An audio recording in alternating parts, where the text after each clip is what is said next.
Selamat datang di GKB Bahtera Hayat Semarang. Selamat bergabung di ibadah online. Jemaat Tuhan dapat memberikan persembahan dengan cara transfer pada nomor rekening di bawah atau secara langsung kepada bendahara gereja. Selamat beribadah dan Tuhan Yesus memberkati.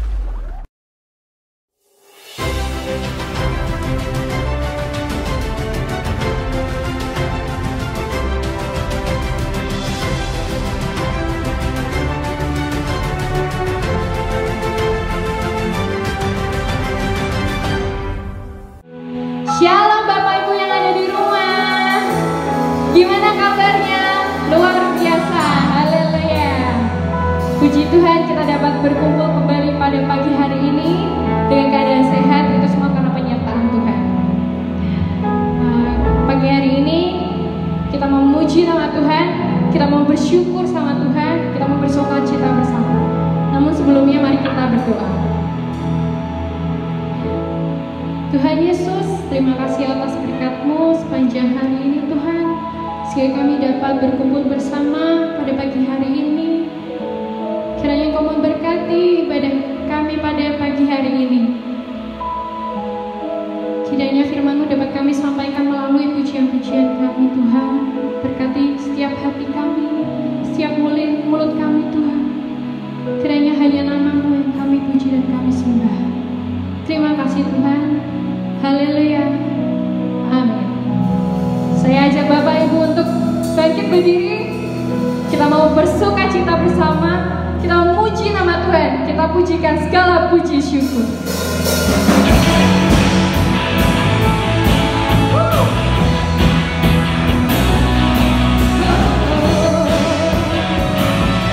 Kamu katakan segala puji syukur.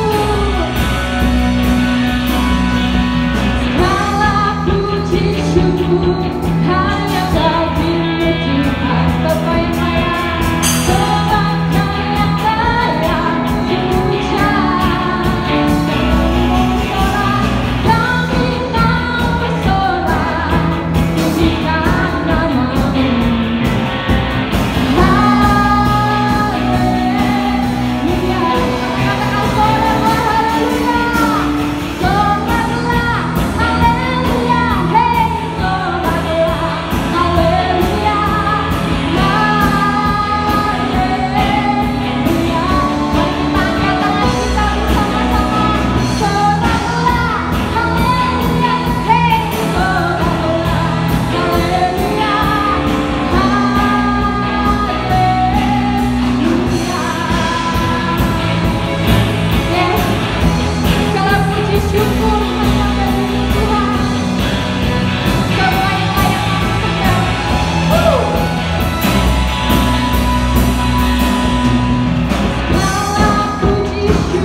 jalanku,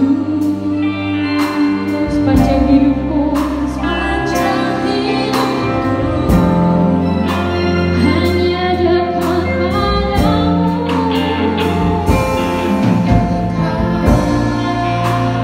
padamu ada kekuatan baru, kekuatan baru, Kau lapangkan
Tritunggal yang hidup, Tuhan kami yang sangat bertanggung jawab. Kami sangat bersyukur untuk waktu-waktu di mana kami boleh menggumuli kebenaran firman-Mu, karena sungguh tuntunan firman-Mu dalam hidup kami sehari-hari sangat kami rasakan penting, sangat kami rasakan berarti. Bahkan Tuhan, dengan yakin kami mau berkata bahwa tanpa firman Tuhan, jalan-jalan hidup kami menjadi gelap. Itu sebabnya Tuhan, kami bersyukur untuk waktu yang ada ini dan mempersilahkan Tuhan untuk mengajar kami, mempersilahkan Tuhan untuk berbicara kepada kami, karena kami sangat membutuhkan kebenaran firman-Mu.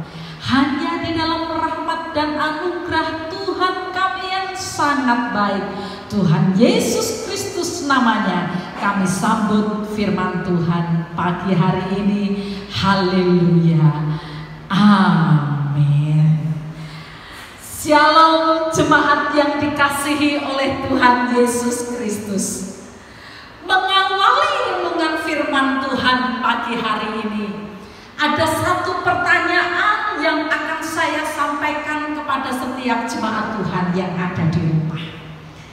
Bapak Ibu jemaat yang dikasihi oleh Tuhan, apa yang akan Bapak Ibu jemaat lakukan jika Bapak Ibu mengetahui bahwa masa hidup Bapak Ibu di dunia ini tinggal 1 hari saja, besok pasti mati?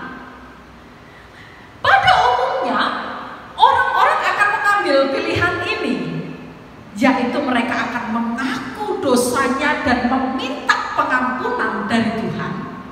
Yang kedua, mereka akan meminta maaf kepada orang-orang yang ada di sekitar mereka. Dan dalam 1 hari terakhir itu, mereka pasti akan menjalani hidup mereka dengan sangat hati-hati, memastikan bahwa hidupnya dalam keadaan kudus ketika dia dipanggil pulang kepada Tuhan. Tetapi Bapak Ibu, hal ini sama sekali tidak perlu dilakukan oleh Yesus Kristus, karena Yesus Kristus suci, kudus, tidak berdosa, tidak pernah berbuat dosa, dan tidak ada kemungkinan sekecil apapun bagi Yesus Kristus untuk melakukan dosa. Itu sebabnya ketika Tuhan Yesus tahu bahwa masa hidupnya di dunia ini tinggal 1 hari saja, besok Yesus Kristus akan diadili, akan disiksa, akan mati.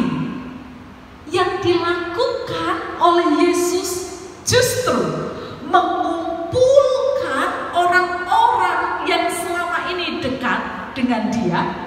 Lalu Tuhan Yesus memberikan nasihat-nasihat kepada orang-orang ini, bagaimana mereka akan menghadapi prosesi-prosesi esok hari berkaitan dengan penyerahannya yang akan disalibkan.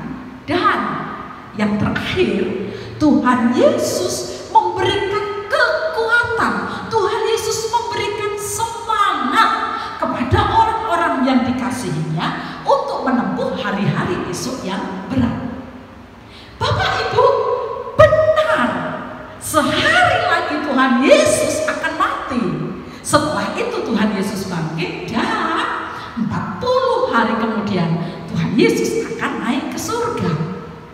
Dari begitu banyak nasihat, dari begitu banyak kekuatan dan semangat yang diberikan kepada murid-muridnya, Tuhan Yesus berkata kepada mereka, yaitu, aku tidak akan meninggalkan kamu sebagai yatim piatu. Kalau saya bahasakan dalam bahasa sehari-hari, akan menjadi, aku tidak akan meninggalkan kamu seorang diri, aku tidak akan meninggalkan kamu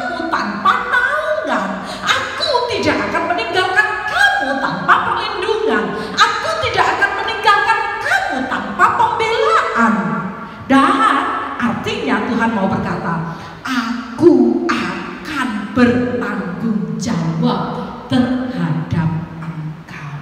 Bapak Ibu jemaat, ucapan Yesus Kristus yang malam itu memang ditujukan kepada murid-muridnya, sifatnya lestari dalam penerapannya kepada semua orang yang percaya kepada Tuhan Yesus Kristus. Itu artinya ucapan yang sama bahwa aku tidak akan meninggalkan engkau sebagai yatim piatu tidak hanya berlaku untuk murid-muridnya yang hadir dalam perjamuan malam sebelum Tuhan Yesus disalibkan saja, tetapi kalimat bahwa aku tidak akan meninggalkan engkau sebagai yatim piatu berlaku bagi semua orang yang percaya kepada Tuhan Yesus Kristus di masa kini, yaitu saya dan Bapak Ibu sekalian.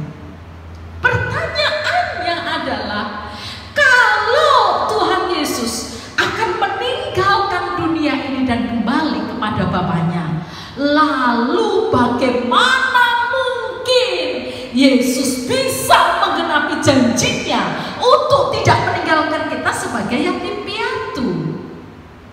Jawabannya, Bapak Ibu, ayat yang kita baca berkata, aku akan minta kepada Bapakku supaya Ia mengirimkan bagimu seorang penolong. Yang pertama, Bapak Ibu, bahwa Allah dalam Yesus Kristus menanggung jawab kita sekalipun Dia naik ke surga, karena Ia memberikan penolong bagi kita. Kita sekalian tahu bahwa yang sedang dibicarakan adalah tentang Allah Roh Kudus. Memang Bapak Ibu, Alkitab menuliskan Roh Kudus sebagai roh kebenaran, Roh Kudus sebagai roh kekudusan, Roh Kudus sebagai roh kemuliaan. Roh Kudus adalah roh Kristus, Roh Kudus adalah roh yang kekal. Tetapi jangan lupa, Yesus Kristus menyebut Roh Kudus adalah penolong kita. Amin. Jemaat yang dikasih Tuhan, ketika manusia pertama jatuh di dalam dosa, seluruh ciptaan terkena dampaknya. Tanah yang awalnya menjadi tanah yang diberkati menjadi tanah yang dikutuk. Binatang-binatang yang diberikan oleh Adam dalam keadaan yang sangat manis berubah menjadi binatang-binatang yang buas, yang liar, beberapa di antaranya mematikan. Di dalam Taman Eden, Tuhan menghadirkan pohon-pohonan dan buah-buahan. Tetapi ketika dosa masuk, bertumbuhlah semak dan onak duri. Tubuh manusia diciptakan sehat sempurna, tetapi ketika kuasa dosa masuk, tubuh manusia mengalami sakit dan penderitaan. Laki-laki perempuan diberi tanggung jawab dengan sukacita, tetapi ketika dosa masuk, berubah pekerjaan menjadi sesuatu yang melelahkan dan mendatangkan kesulitan. Manusia diciptakan dalam segala kelimpahannya, tetapi ketika dosa masuk, manusia bergumul untuk kecukupan mereka. Manusia pertama diciptakan dalam kebahagiaan, tetapi karena kuasa dosa, manusia kadang-kadang masih harus menangis. Dan Bapak Ibu, akibat dosa ini dialami juga oleh orang yang percaya. Dan kebenarannya Bapak Ibu, semua keadaan keberdosaan ini hanya akan benar-benar berakhir kapan?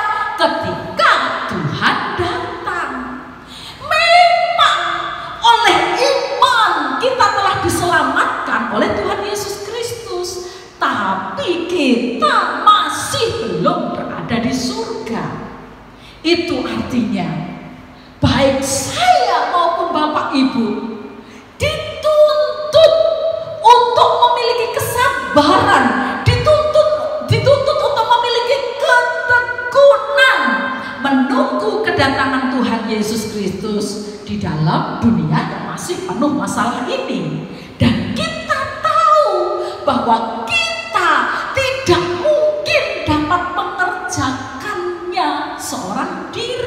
Bagaimana tetap sabar, bagaimana tetap tekun menanti kedatangannya, padahal dunia kita penuh dengan masalah. Tuhan Yesus Kristus sangat memahami keadaan ini.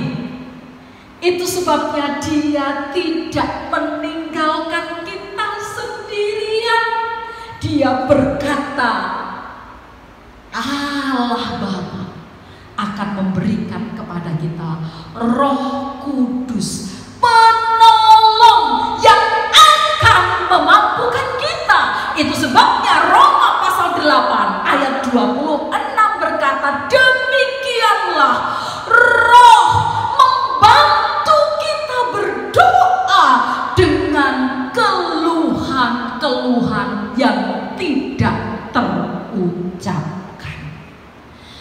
Kata membantu di sini, Bapak Ibu, gambaran yang dipakai adalah ada kain yang cukup panjang, digambarkan bahwa ujung kain yang satu itu dipegang oleh manusia yang penuh dengan persoalan dan membutuhkan pertolongan, dan sisi ujung tali yang lain yang pegang adalah Roh Kudus.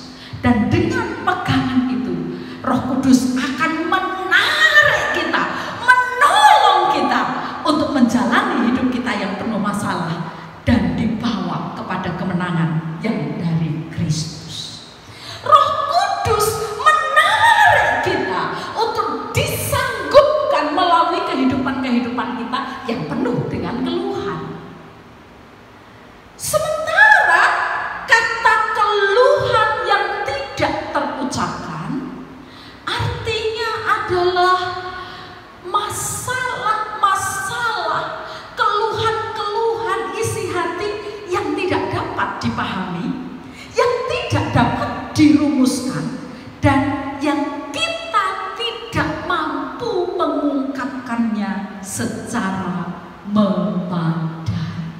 Ada sesuatu yang berat yang tidak dapat kita terjemahkan, yang tidak dapat kita pahami, yang kita tidak bisa merumuskannya dengan baik. Tetapi Roh Kudus Allah yang oleh Yesus Kristus dikirimkan untuk menjadi penolong bagi kita, Dialah yang akan memampukan kita untuk menang terhadap keluhan-keluhan ini. Jemaat yang dikasihi oleh Tuhan, siapapun kita pada suatu masa yang tertentu, kita harus berhadapan-hadapan dengan apa yang dinamakan dengan masa sukar. Siapapun kita pada suatu masa pasti pernah mengalami perasaan-perasaan yang sulit, peristiwa-peristiwa yang menyakitkan, kehilangan yang meruntuhkan benteng-benteng yang sudah kita bangun sebelumnya. Siapapun kita, pada suatu saat kita harus menghadapi dan sesuatu, dan kita tidak tahu apa yang harus kita lakukan. Kita tidak mempunyai tanda jejak untuk kembali kepada kehidupan normal kita sebelumnya, dan seringkali kita kehilangan kemampuan untuk menggerakkan kehidupan kembali. Kalau pagi hari ini Bapak Ibu jemaat yang mendengar firman Tuhan ini dan mengalami hal-hal ini, saya mau mengingatkan sebagai hamba Allah, ingatlah ada penolong yang sudah disiapkan bagi kita. Bersimpuhlah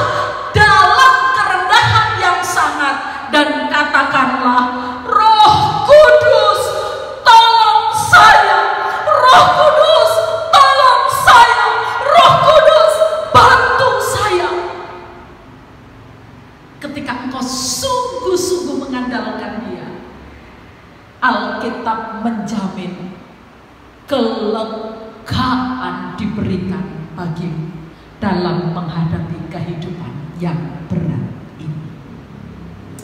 Yang kedua, Bapak Ibu, bagaimana Yesus Kristus yang bangkit dapat menggenapi janjinya yang berkata bahwa Aku tidak akan meninggalkan kamu sebagai yatim piatu. Yang kedua, Ia memberikan penghibur bagi kita. Roh Kudus yang roh kebenaran, roh kekudusan, roh kemuliaan, roh yang kekal itu yang disebut Yesus sebagai penolong, Yesus menyebutnya juga sebagai penghibur bagi kita. Jemaat yang dikasihi oleh Tuhan, kuasa dosa sesungguhnya tidak hanya merusakkan keadaan tanah. Kuasa dosa juga tidak hanya merusakkan hakikat bekerja dan kesejahteraan hidup manusia. Bukan. Kuasa dosa juga merusak hati kita. Hati kita yang awalnya dirancang Allah untuk mengasihi Dia, pencipta kita, berubah oleh kuasa dosa menjadi hati yang mengasihi diri sendiri secara overdosis.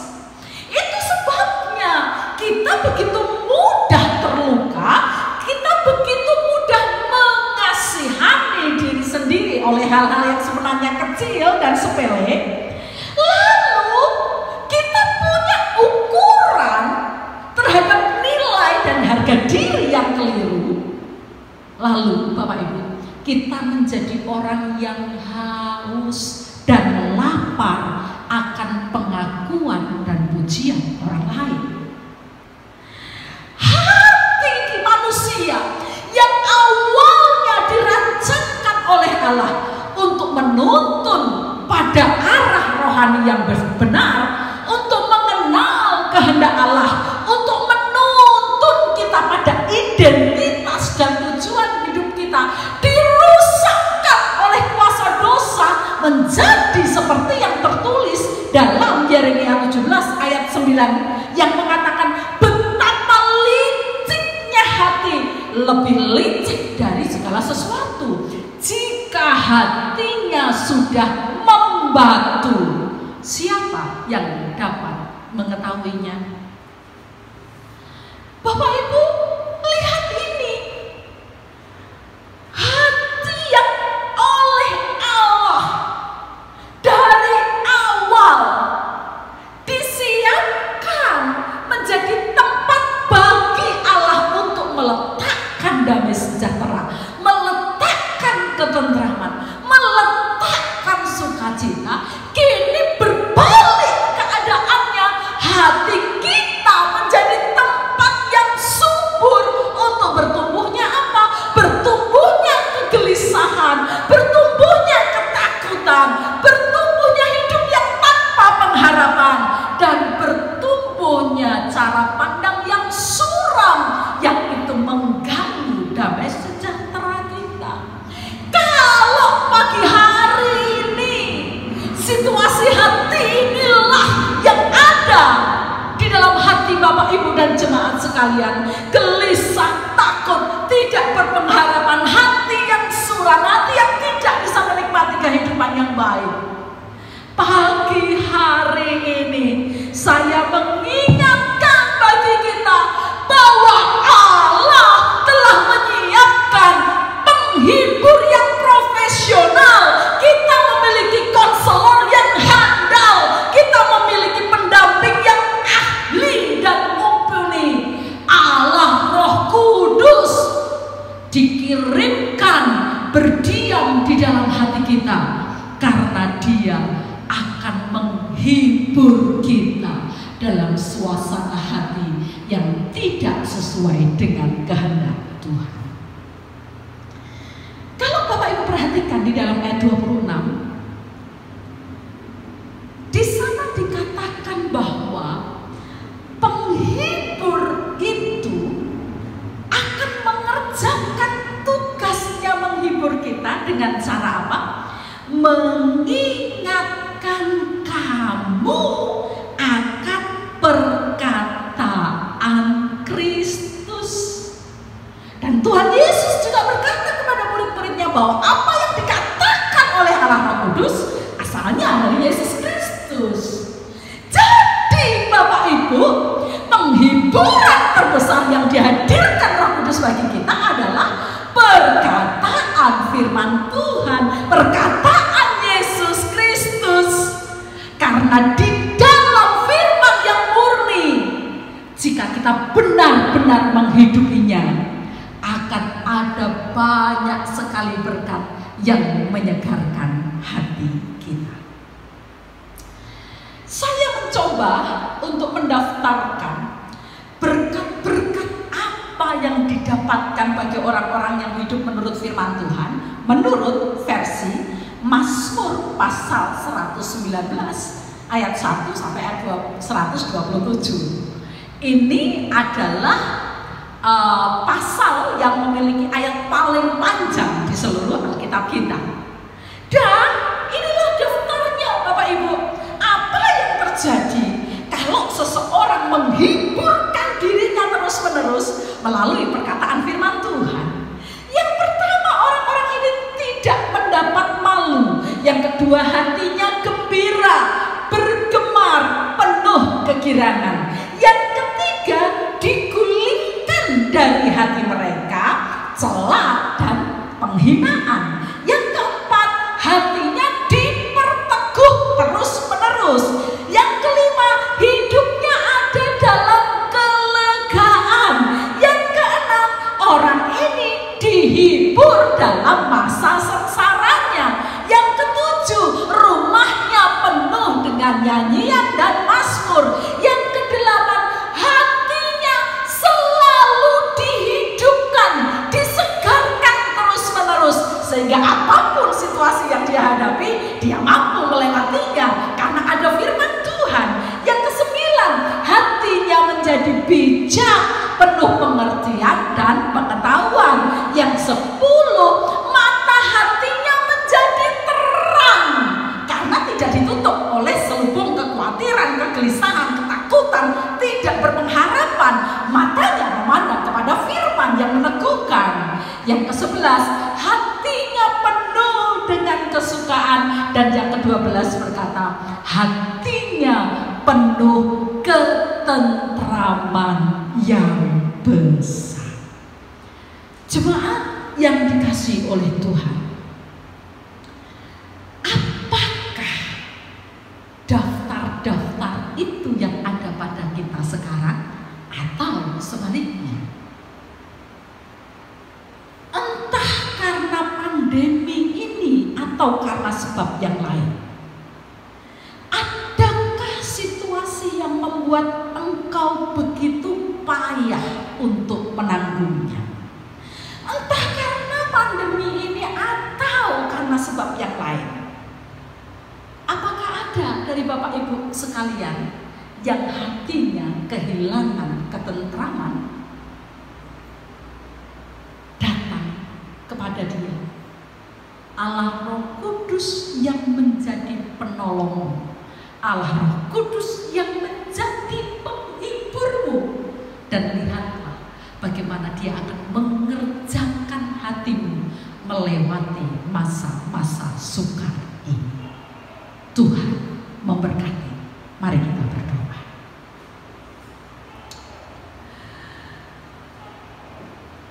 Allah Roh Kudus, penolong dan penghibur kami, lihatlah, selidikilah setiap hati kami. Seluruh jemaat-Mu yang sedang beribadah dan mendengar firman Tuhan ini,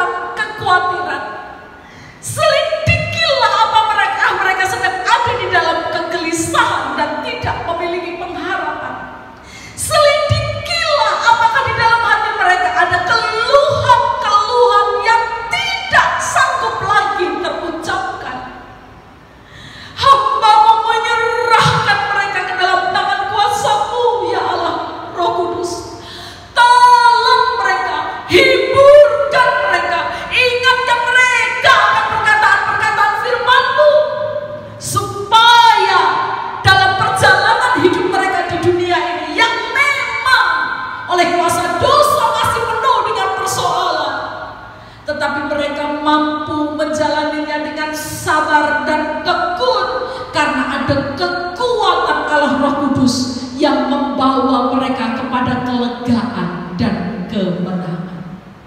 Tuhan, aku meminta kepadamu, perkuat iman percaya dari seluruh anak-anak Tuhan. Perkuat iman percaya kami kepadamu, sehingga apapun kesulitan yang kami hadapi tidak membuat kami mundur, tetapi kesulitan-kesulitan yang kami alami membuat kami melihat mujizat dan pertolongan Tuhan dinyatakan kepada kami sekalian. Terima kasih untuk firman Tuhan yang menguatkan dan menghibur Tuhan, karena hanya oleh perkataan firman-Mu kami dibangkitkan dan dikuatkan untuk melanjutkan perjalanan hidup kami di dunia ini dengan mata yang terarah kepada Tuhan. Dalam nama Tuhan Yesus kami mengucap syukur, kami berdoa. Haleluya. Amin. Tuhan memberkati. Selamat memperingati Hari Pentakosta Kristen. Tuhan memberkati. Mari jemaat Tuhan, kita akan akhiri ibadah kita. Mari berdiri di tempat masing-masing. Tengahkan tangan kita, biar Tuhan memberkati dan berdaulat atas hidup kita. Mari andalkan Tuhan dalam kehidupan kita. Terima kasih Tuhan, terima kasih Tuhan.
Ya Tuhan, hanya Engkau yang kami andalkan, hanya Engkau yang kami percaya dalam kehidupan kami.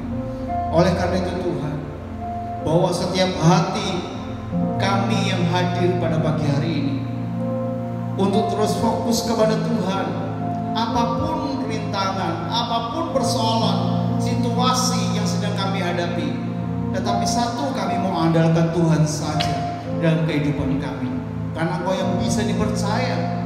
Engkau ada bersama-sama dengan kami Tuhan. Ya Allah Roh Kudus, terus berkati kami, hiburkan setiap kami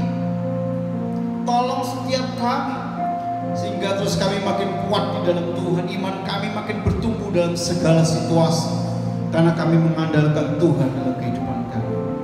Bapak, Ibu, Saudara, jemaat yang dikasihi Tuhan, sekarang saatnya mau beraktivitas, kembalilah kepada aktivitasmu.